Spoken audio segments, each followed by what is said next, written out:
Assalamualaikum warahmatullahi wabarakatuh. Perkenalkan, nama saya Arifin Ramadan dari kelas 4A dari mata kuliah pemrograman web. Untuk pertemuan 9 yaitu State Management Patterns. Jadi pertama ada akar masalahnya yaitu prop drilling. Untuk definisinya yaitu mengirim data atau props dari komponen induk teratas ke komponen anak di level paling bawah dengan melewati banyak komponen perantara yang sebenarnya sama sekali tidak membutuhkan data tersebut. Lalu ada analogi kurir, yaitu seperti mengirim paket ke lantai 10 sebuah gedung dengan memberikannya dari orang ke orang setiap lantai, sangat tidak efisien dan rawan salah sasaran. Untuk dampak buruknya itu kode menjadi sangat panjang, sulit dibaca atau spaghetti kode, dan sangat merepotkan jika kita ingin merekonstruksi atau memindahkan posisi komponen yang terbuka.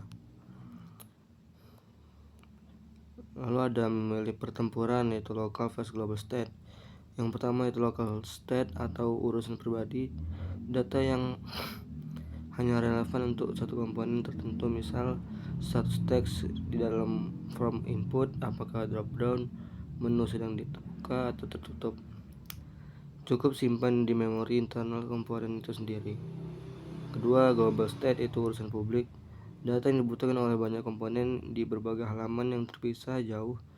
Misal data profil user yang sedang berlogin, isi keranjang belanja,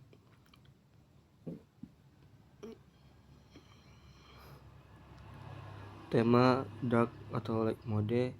Data ini wajib diangkat di tingkat global.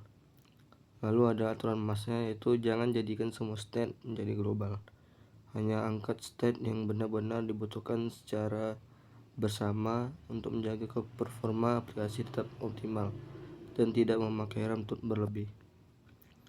Selanjutnya itu fog arsitektur atau birokrasi yang teratur. Kekacauan era lama. Dulu data bisa diubah dari mana saja dan oleh siapa saja, atau two-way binding membuat bug sangat sulit dilacak di aplikasi berskala besar.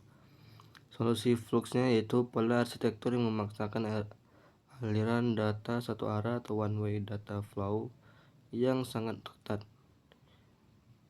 Lalu ada 3 komponen utama, yaitu pertama store, berangkas pusat yaitu tempat satu-satunya kebenaran data tersimpan, action, surat perintah resmi dan yang menjelaskan apa yang ingin diubah, reducer atau disruptor, petugas yang membaca surat perintah dan memperbarui isi berangkas dengan aman. Evolusi tool state management, Redux atau si raksasa industri.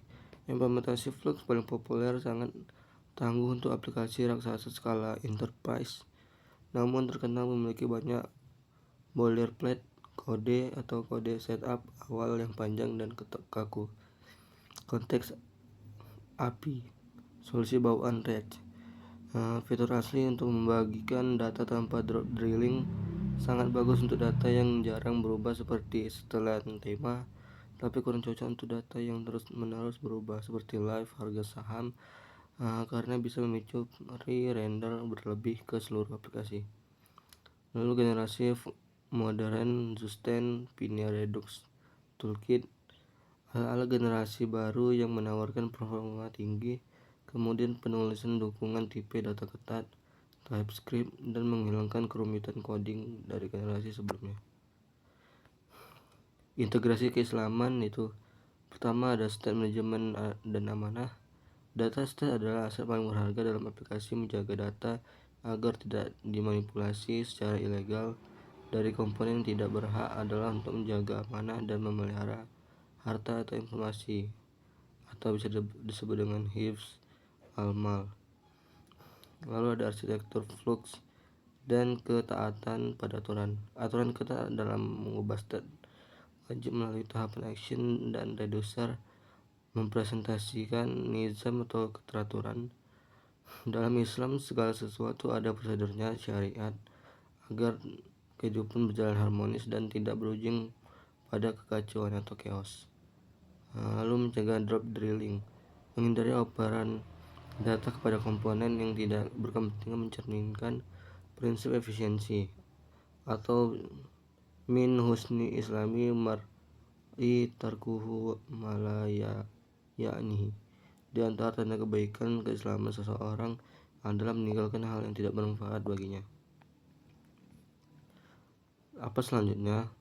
Nah, selanjutnya yaitu frontend sudah selesai. Kita berhasil menguasai UI, arsitektur komponen, dan aliran data aplikasi di browser kini sudah sangat canggih dan rapi.